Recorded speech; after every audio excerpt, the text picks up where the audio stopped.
बहुत नचते टपदे मैं एक धर्म दे मैं भी हिंदू हाँ। मैं हिंदू बड़े नचते टपदे वेख रहे सैलीब्रेट करते वेख रहे कि ਅੰਮ੍ਰਿਤਪਾਲ ਨੂੰ ਭਾਜੜਾਂ ਪਈਆਂ ਹੋਈਆਂ।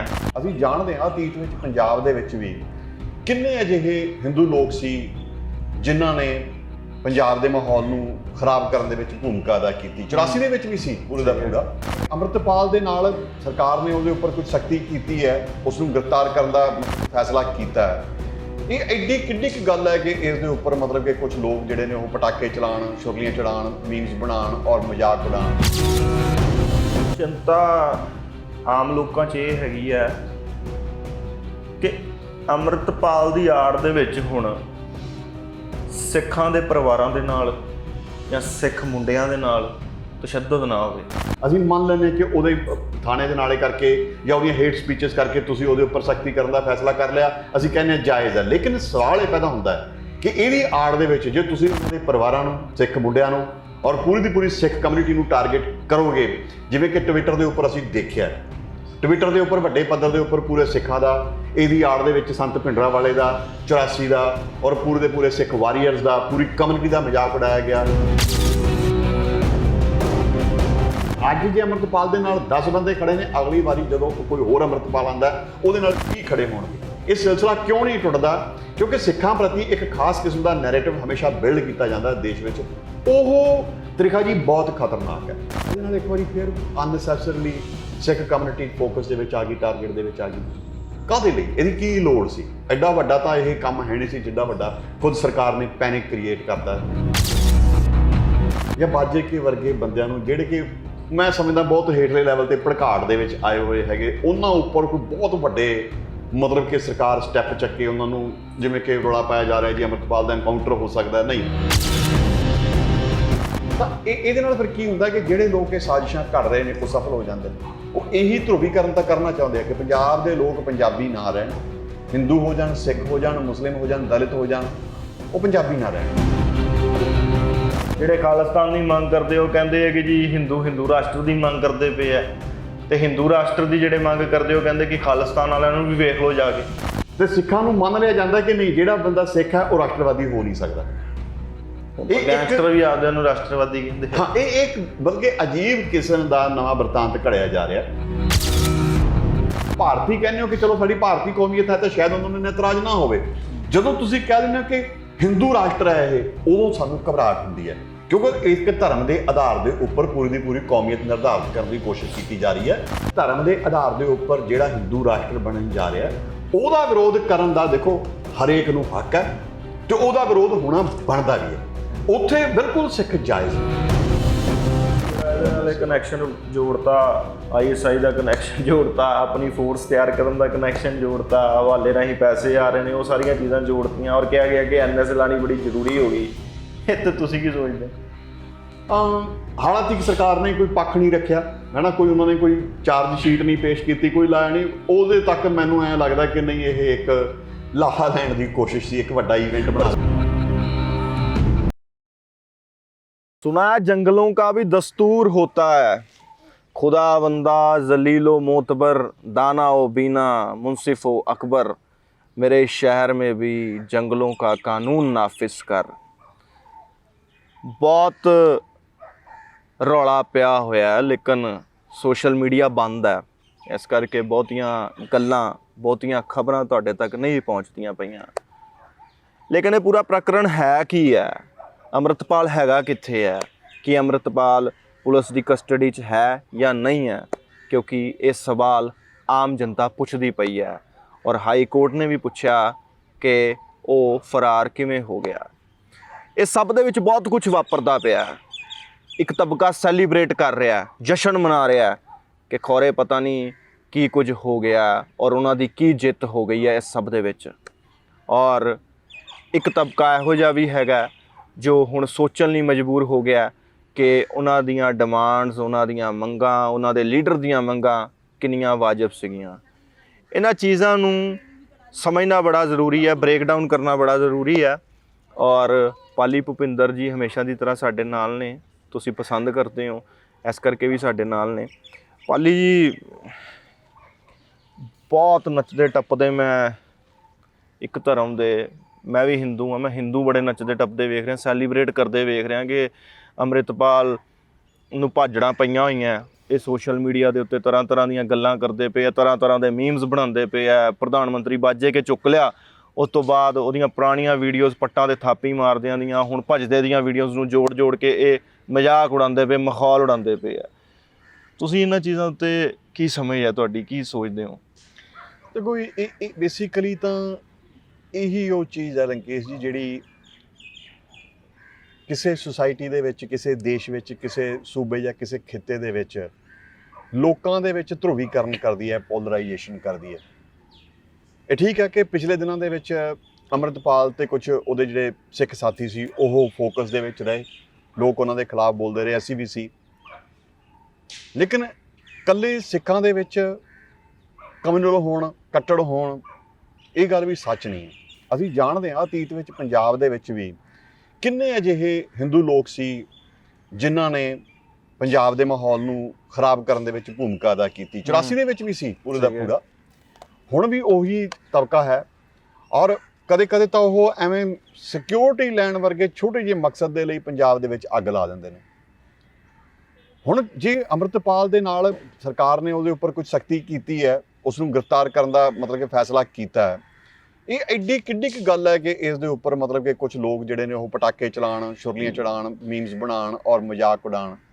ਇਹਦੇ ਨਾਲ ਮਤਲਬ ਕਿ ਜਿਹੜੇ ਲੋਕ ਜਦੋਂ ਪੂਰੀ ਦੀ ਪੂਰੀ ਸਿੱਖੀ ਟਾਰਗੇਟ ਹੋ ਜਾਂਦੀ ਹੈ ਇੱਕ ਬੰਦੇ ਦੀ ਆੜ ਦੇ ਵਿੱਚ, ਤਾਂ ਫਿਰ ਉਹ ਤਾਂ ਦੂਜੀ ਕਮਿਊਨਿਟੀ ਨੇ ਪੂਰੀ ਦੀ ਪੂਰੀ ਅਫੈਂਡਡ ਤੇ ਅਪਮਾਨਿਤ ਮਹਿਸੂਸ ਕਰਦੀ ਹੈ। ਫਰਦਰ ਇਹ ਚੀਜ਼ਾਂ ਪੰਜਾਬ 'ਚ ਪੋਲਰਾਈਜੇਸ਼ਨ ਕਰਦੀਆਂ ਨੇ। ਤਾਂ ਇਹਦੇ ਨਾਲ ਫਿਰ ਕੀ ਹੁੰਦਾ ਕਿ ਜਿਹੜੇ ਲੋਕ ਇਹ ਸਾਜ਼ਿਸ਼ਾਂ ਘੜ ਰਹੇ ਨੇ ਉਹ ਸਫਲ ਹੋ ਜਾਂਦੇ ਨੇ। ਉਹ ਇਹੀ ਧਰੁਵੀਕਰਨ ਤਾਂ ਕਰਨਾ ਚਾਹੁੰਦੇ ਆ ਕਿ ਪੰਜਾਬ ਦੇ ਲੋਕ ਪੰਜਾਬੀ ਨਾ ਰਹਿਣ, ਹਿੰਦੂ ਹੋ ਜਾਣ, ਸਿੱਖ ਹੋ ਜਾਣ, ਮੁਸਲਿਮ ਹੋ ਜਾਣ, ਦਲਿਤ ਹੋ ਜਾਣ, ਉਹ ਪੰਜਾਬੀ ਨਾ ਰਹਿਣ।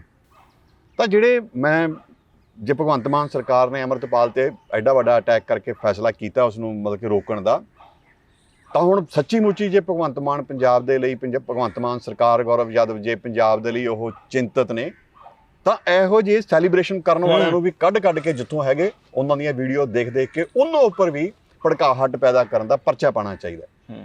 ਹਲੇ ਅੰਮ੍ਰਿਤਪਾਲ ਨੂੰ ਅਰੈਸਟ ਕੀਤਾ ਜਾਣਾ, ਠੀਕ ਹੈ। ਜੇ ਉਹ ਅਰੈਸਟ ਹੋ ਵੀ ਗਿਆ ਤੇ ਉਹ ਅਪਰਾਧੀ ਨਹੀਂ ਹੈ ਕਾਨੂੰਨ ਦੀ ਨਜ਼ਰ ਵਿੱਚ, ਉਸ ਤੇ ਕੇਸ ਚੱਲੂਗਾ। ਇਹ ਫੈਸਲਾ ਕੋਰਟਾਂ ਨੇ ਕਰਨਾ ਕਿ ਉਹ ਅਪਰਾਧੀ ਹੈ ਕਿ ਨਹੀਂ। ਇਹ ਕੋਰਟਾਂ ਤੋਂ ਆਪਣੇ ਆਪ ਨੂੰ ਜ਼ਿਆਦਾ ਵੱਡਾ ਸਮਝਦੇ, ਉਹਨਾਂ ਨੂੰ ਭਗੌੜਾ ਤੱਕ ਕਹਿਤਾ। ਹਾਂ, ਤੇ ਉਹ ਮਤਲਬ ਕਿ ਜਿਹੜੇ ਲੋਕ ਇਹ ਕਰ ਰਹੇ ਆ, ਸੈਲੀਬ੍ਰੇਸ਼ਨ ਕਰ ਰਹੇ ਆ, ਜਿਹੜੇ ਹਿੰਦੂ ਕਮਿਊਨਿਟੀ ਦੇ ਜਿਹੜੇ ਲੋਕ ਹੈਗੇ, ਉਹ ਜੋ ਵੀ ਹੈ, ਮੈਂ ਭਗਵੰਤ ਮਾਨ ਸਰਕਾਰ ਨੂੰ ਕਹਿਣਾ ਚਾਹੁੰਦਾ ਕਿ ਜੇ ਉਹ ਸੱਚੀ ਮੁੱਚੀ ਆਪਣੇ ਆਪ ਨੂੰ ਪੰਜਾਬ ਐਤੈਸ਼ੀ ਸਮਝਦੇ ਆ, ਤਾਂ ਗੌਰਵ ਯਾਦਵ ਜੀ ਨੂੰ ਚਾਹੀਦਾ ਕਿ ਹੁਣ ਉਹ ਵੀਡੀਓ ਦੇਖਣ ਤੇ ਇਹੋ ਜਿਹੇ ਲੋਕ ਜਿੱਥੋਂ ਮਿਲਦੇ ਆ ਉਹ ਵੀ ਚੱਕ ਕੇ ਬੈਲੈਂਸ ਹੋਣਾ ਚਾਹੀਦਾ ਸਰ। ਉਹਨਾਂ ਉੱਪਰ ਵੀ NSA ਲੱਗਣੀ ਚਾਹੀਦੀ ਹੈ। ਉਹ ਲੋਕ ਵੀ ਦੇਸ਼ ਦੀ ਸੁਰੱਖਿਆ ਨੂੰ ਖਤਰਾ। ਰਾਸ਼ਟਰ ਕੀ ਹੈ ਜੀ? ਕੋਈ ਖਾਲਿਸਤਾਨ ਦੀ ਮੰਗ ਕਰ ਰਿਹਾ, ਕੋਈ ਹਿੰਦੂ ਰਾਸ਼ਟਰ ਦੀ ਗੱਲ ਕਰ ਰਿਹਾ।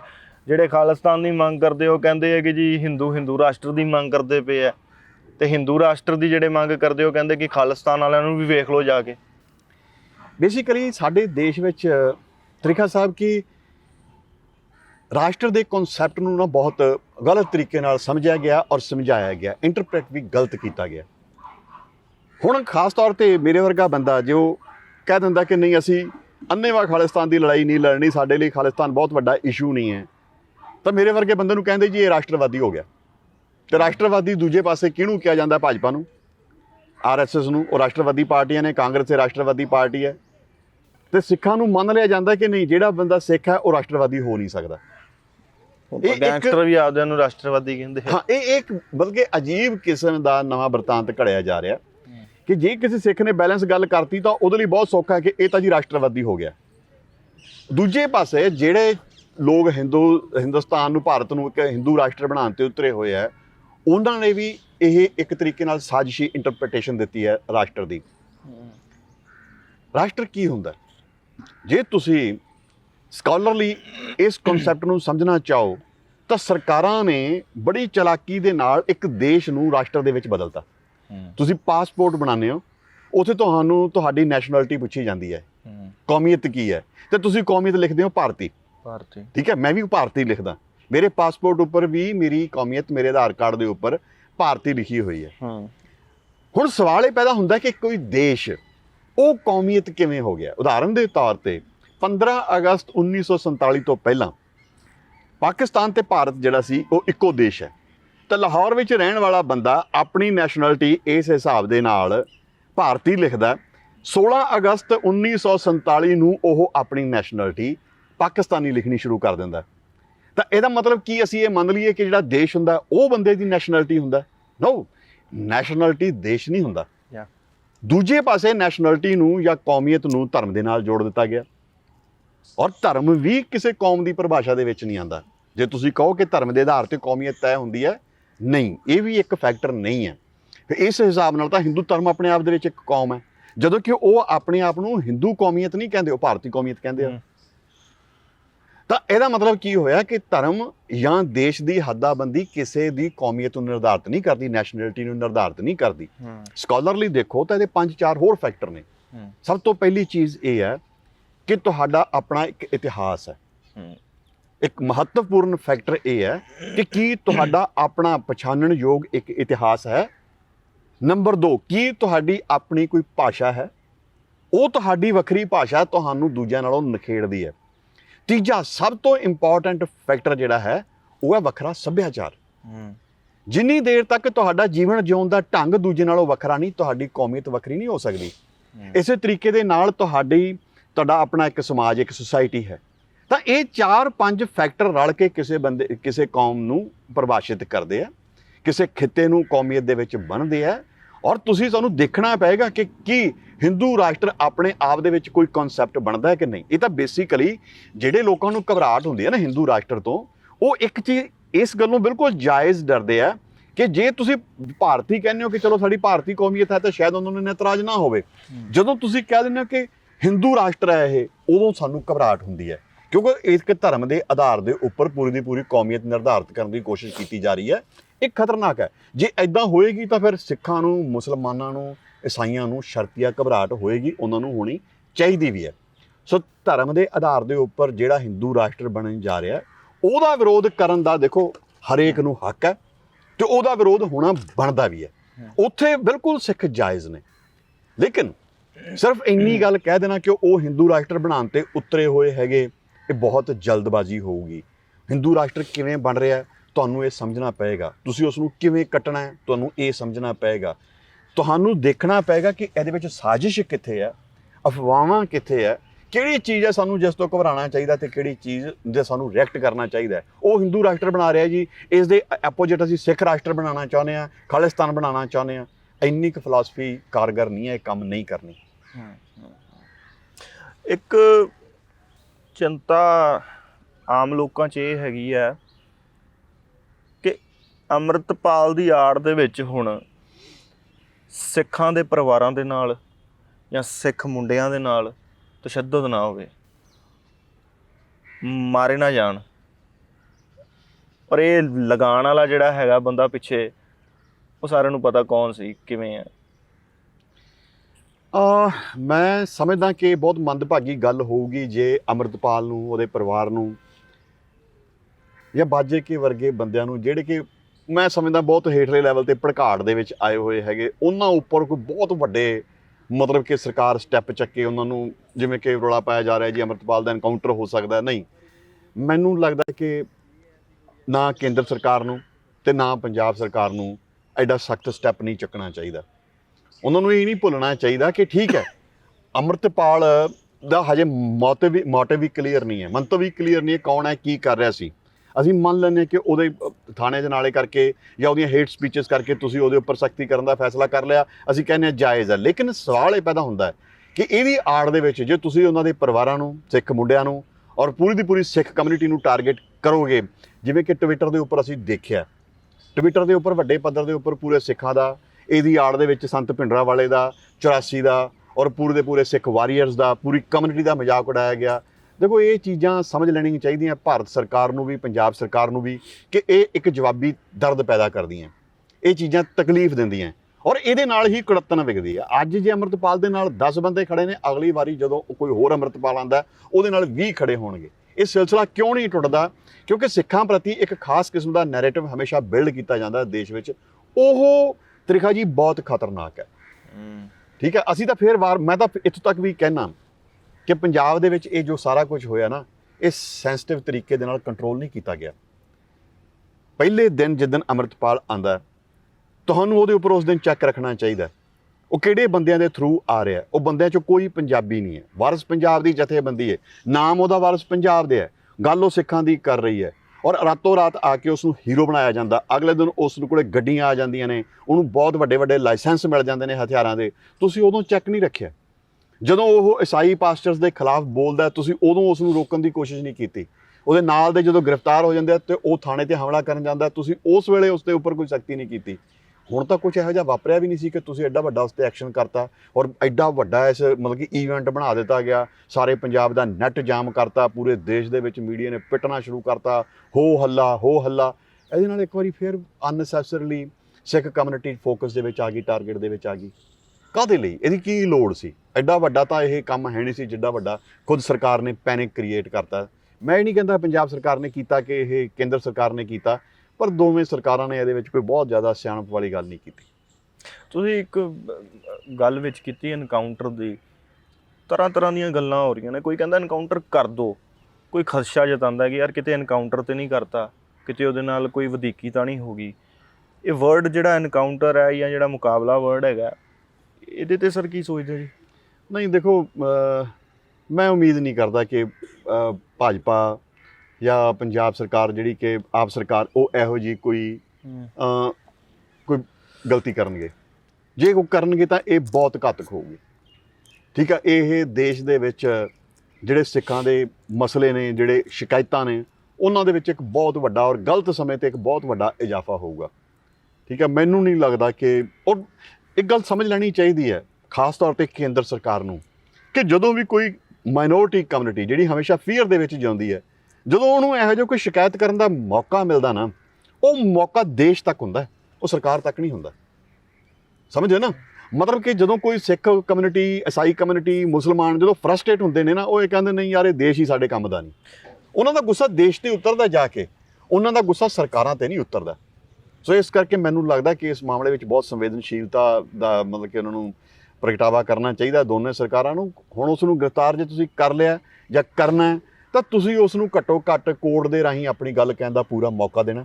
ਠੀਕ ਹੈ, ਉਹਨੂੰ ਆਪਣੇ ਮਤਲਬ ਕਿ ਵਕੀਲ ਕਰਨ ਦੇਣੇ ਚਾਹੀਦੇ ਆ, ਉਹਦੇ ਨਾਲ ਧੱਕਾ ਨਹੀਂ ਹੋਣਾ ਚਾਹੀਦਾ। ਔਰ ਜਿਹੜੀ ਇਹ NSA ਲਾਉਣ ਵਾਲੀ ਮੈਨੂੰ ਲੱਗਦਾ ਨਹੀਂ ਕਿ ਬਹੁਤ ਵੱਡੀ ਗੱਲ ਸੀਗੀ। ਜੇ ਹੈਗੇ ਤਾਂ ਉਹਦੇ ਸਬੂਤ ਜਿਹੜੇ ਹੈਗੇ ਅਗਰ ਪੰਜਾਬ ਦੇ ਲੋਕਾਂ ਸਾਹਮਣੇ ਰੱਖੇ ਜਾ ਸਕਣ ਤਾਂ ਬਹੁਤ ਵੱਡੀ ਗੱਲ ਸੀ।